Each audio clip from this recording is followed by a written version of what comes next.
The frontier school has typically been thought of as a little house, where a little teacher on a little salary taught little children for a little while.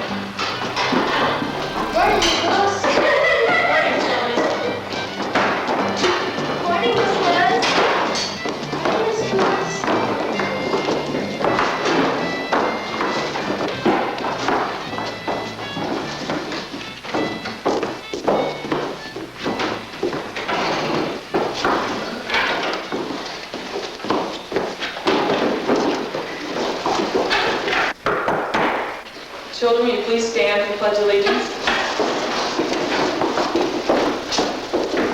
I pledge allegiance to the flag of the United States of America and to the republic for which it stands, one nation, indivisible, with liberty and justice for all.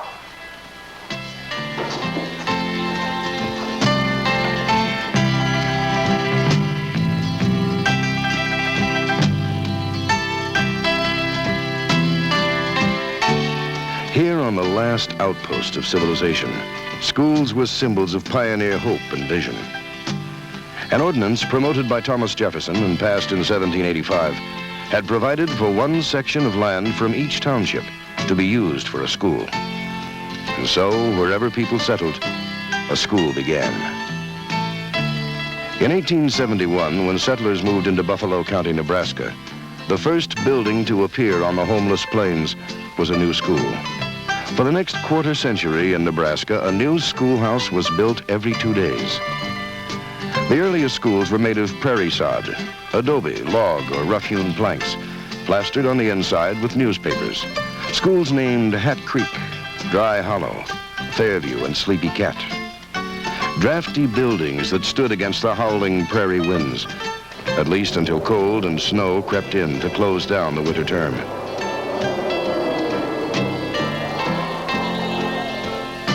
One school, built in 1886, had straw walls, a sod roof, and a dirt floor.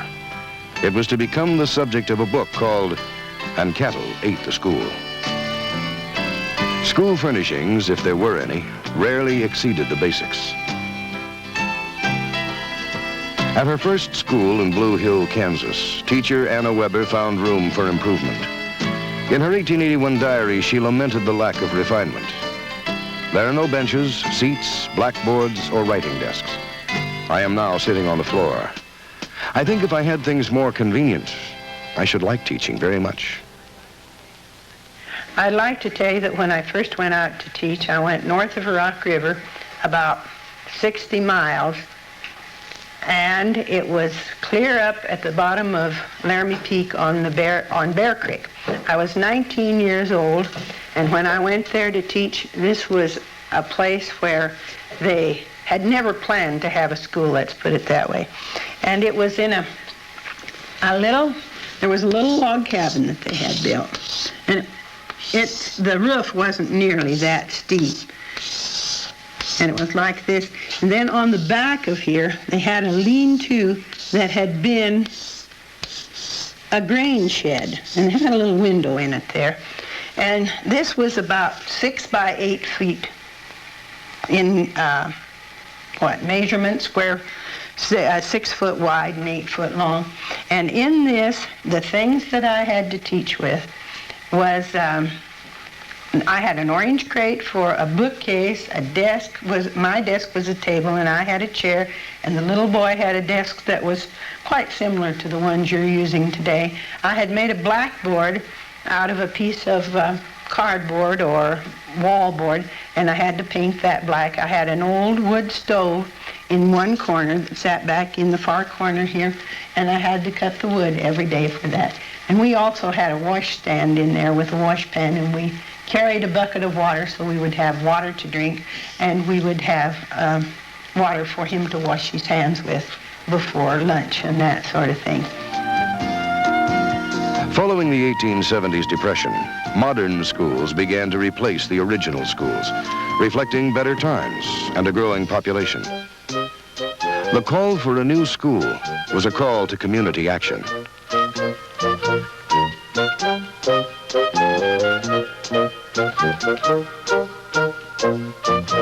There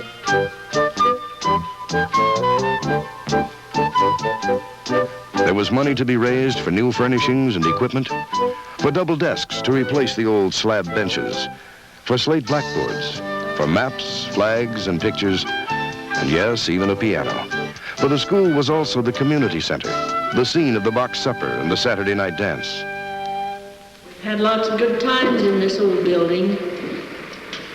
Lots of dances. The old Browns Park dances were famous over the whole country. Sometimes they got a little rowdy, pushed somebody through the window or something like that had happened. We need some more wood in our fire.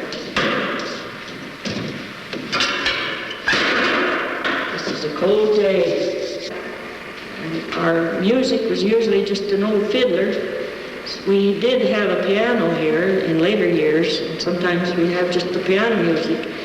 But we had an old fiddler by the name of Ab Hughes. Everyone knew old Ab. He could play all the old tunes and play all night and not play the same tune twice.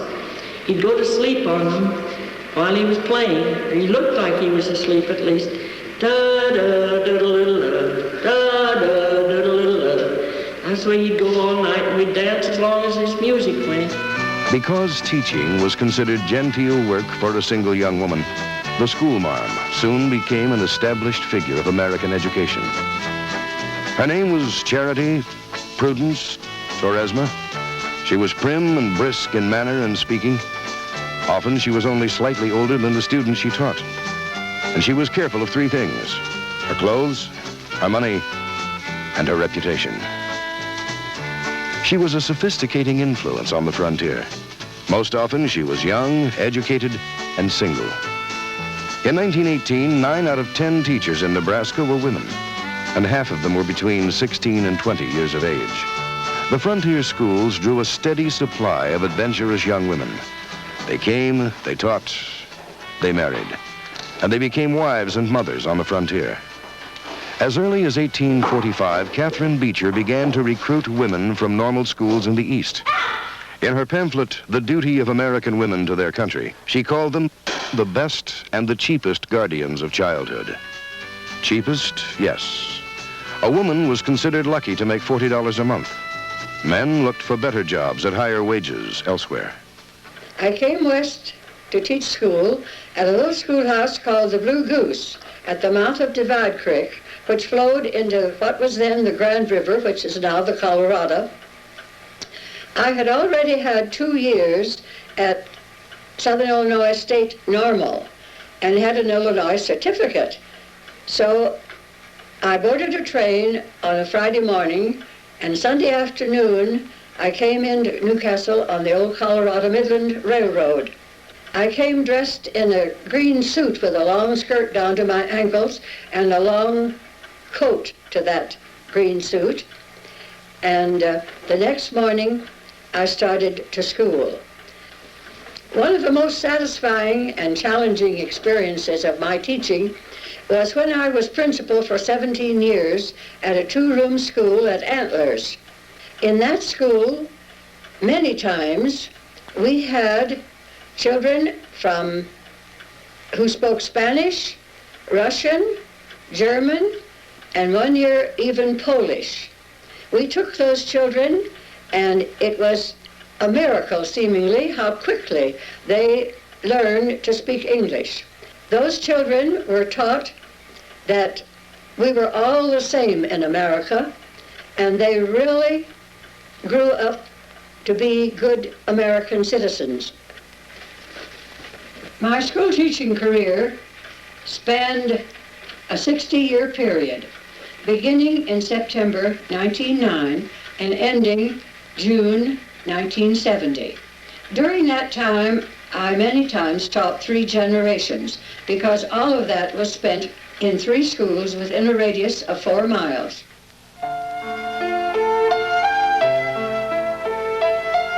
Teachers were expected to abide by community standards and traditions. In 1872, the Dakota Territory allowed courting 2 evenings each week, if teachers went to church regularly. Free time was to be used reading the Bible. Women teachers who married or engaged in other unseemly conduct were dismissed. Tonopah, Nevada even advertised for an old maid. Younger women often married before the term was out.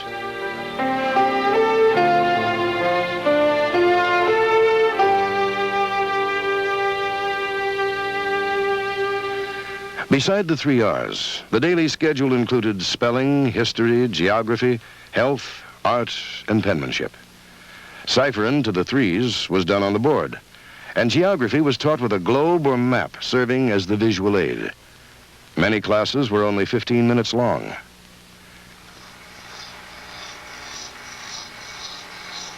Learning to write well was fundamental, yet lead pencils were a luxury, so rare that a single pencil might be shared among families. The substitutes were slates and ink pens. Ink was made from stove soot and oil, or from pokewood berries steeped in water. The inventive teacher buried ink in warm stove ashes to keep it from freezing. Now, one of the things that we used to teach in our country school was the Palmer penmanship. And though I'm not good at it, this is the way we did that. We counted 1, 2, 3, 4, 5, 6. 1, 2, 3, 4, 5, 6. And everybody wrote in unison. 1, 2, 3, 4, 5, 6. 1, 2, 3, 4, 5, 6. They could count more, of course, if they wanted to. Make larger ones. We could do that sometimes, too.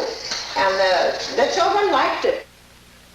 The confusion of textbooks and lack of curricula were problems during the early years. At first, parents provided books, most often the Bible, or whatever literature the settlers had brought with them. By the turn of the century, most Western states had begun to standardize the course of study. Uniform textbooks and state proficiency exams were introduced, and class attendance became mandatory. It was the beginning of reform, of the move toward progressive education. Of the early textbooks, the most popular was McGuffey's Primer. Commonly known as readers, these books were used for recitations, and students would memorize long passages from them. Emerson, Longfellow, and Shakespeare gave students classical, moral, and patriotic education. Gordon, will you please come to the front and recite today's lesson?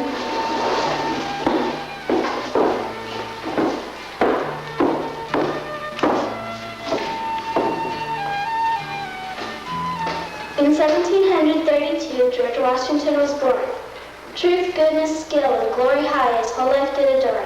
In 1775, the chief command he took. Men like Washington and Lincoln defined patriotism for thousands of immigrants who swarmed the West a century ago. By the 1920s, nearly 3 of every 4 North Dakota residents were either foreign-born or first-generation American. Many entered school for the first time as adults. For them, education was their only weapon against ignorance. In her memoirs, Clara Ehrlich, a Russian-born German from Colorado, said, "Through school, we left the world of plants and animals or work and play to enter the life of the mind. English was a foreign language to us, and we savored each new word as we turned it over on our tongue." At the turn of the century, the United States had more than 200,000 one-room schools. Today, the slates, the ragged books, the pot-bellied stove, the coal scuttle, and the bell that rang out the call to duty all have disappeared. Yet even with consolidation and the brick and mortar buildings of modern education, traditional values remain. Parents still want more individualized attention and fewer crowded classrooms. And many want to go back to the basics.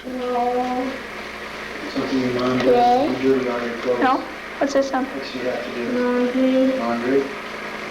Sausage. This is Browns Park School, which is a one-room country school. The grades that are included at this school are kindergarten through 8th grade. Our location is approximately 85 miles from Craig, Colorado, 75 miles from Vernal, Utah, and 75 miles from Rock Springs, Wyoming. The uniqueness of teaching in a one-room country school, I feel, is that you can work with the kids individually. It's a much slower pace of life. And it's not that rush that you have in the city life, which it shows up in the school too. You know, if you're working with a child, recess can be put off 20 minutes.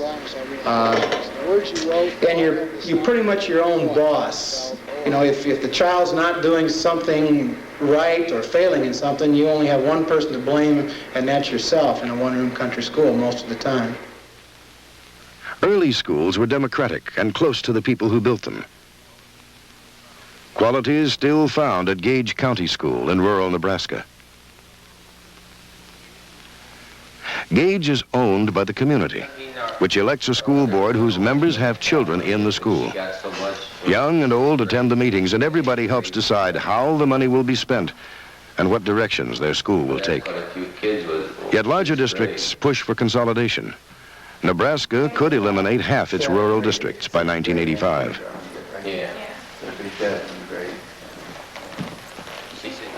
Parents in Frontier County, Nebraska feel secure knowing their children are just down the road. I definitely think it's a better advantage having a country school for several reasons. More or less because I got four-wheel drives and we can get the kids to school, and if we have to, we can help the teacher get to school, and you don't have to go like 12, 13, or 15 or 20 miles on a bus, or turn your kids loose with a pickup and wonder how long it's going to take them to get to town and worry about them getting there.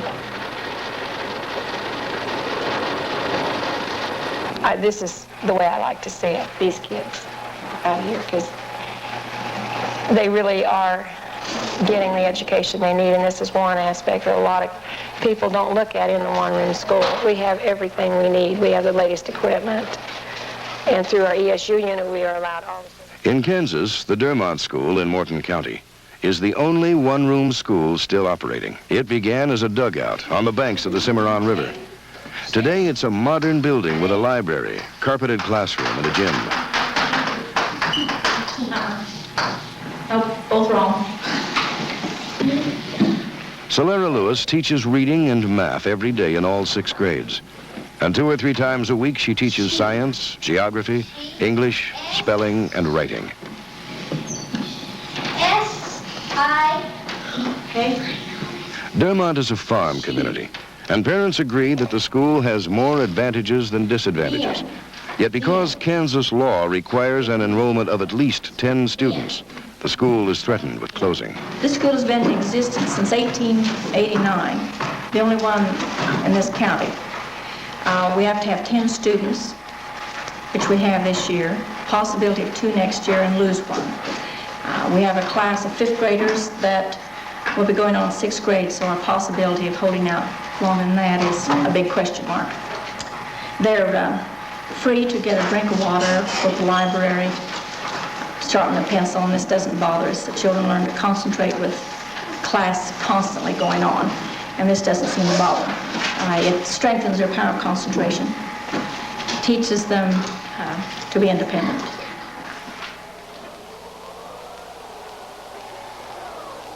School size is not an issue in Albany County, Wyoming, where people live in areas so remote that 4 of the county's 18 rural schools have only 1 student.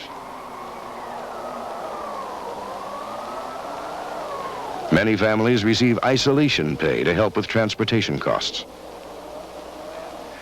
It's often asked, might be asked, you know, why do we operate schools? Some of the schools are only 1 pupil. I guess the options might be looked at. One of them would be to bus the students to other close schools or schools within the proximity of that area. The present situation, there are students maybe 15 to 20 miles apart, and to bus these every day, every morning and every evening. During the past 2 winters, we would have lost up to maybe 2 to 3 months in which students could not be bused every day.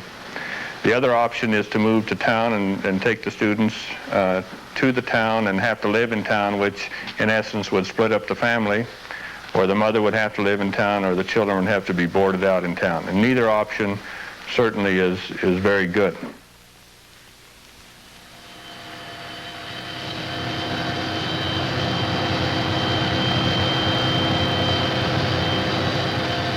The annual energy expense for buildings and buses is critical in many states. 15 rural districts in Colorado now have 4-day school weeks. The Elbert School put the proposal to a popular vote, and it won. The savings now go to education, not energy.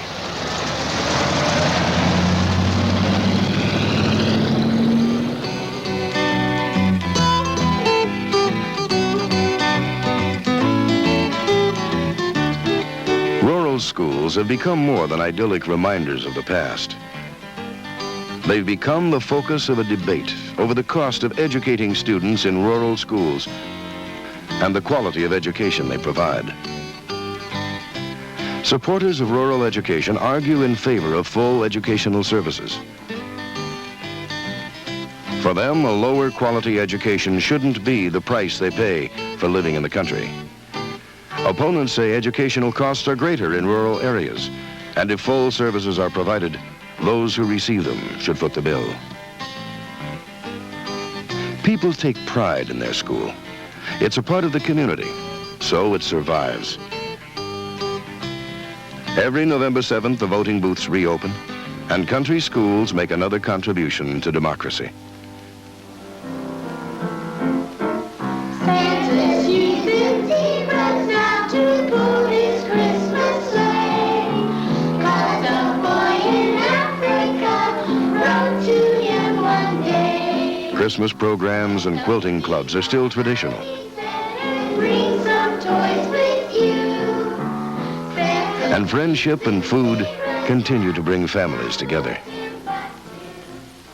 I never walked here to school. I went to school down to the other schoolhouse. Leona Books and Lucille Brewer have attended the Drennan School since it was built in 1918. First as students, now as members of the Quilting Bee. Every year they hold a reunion, and it's not unusual for 300 people to show up. A school, after all, is just a building. People give it life. The memories persist long after the buildings crumble.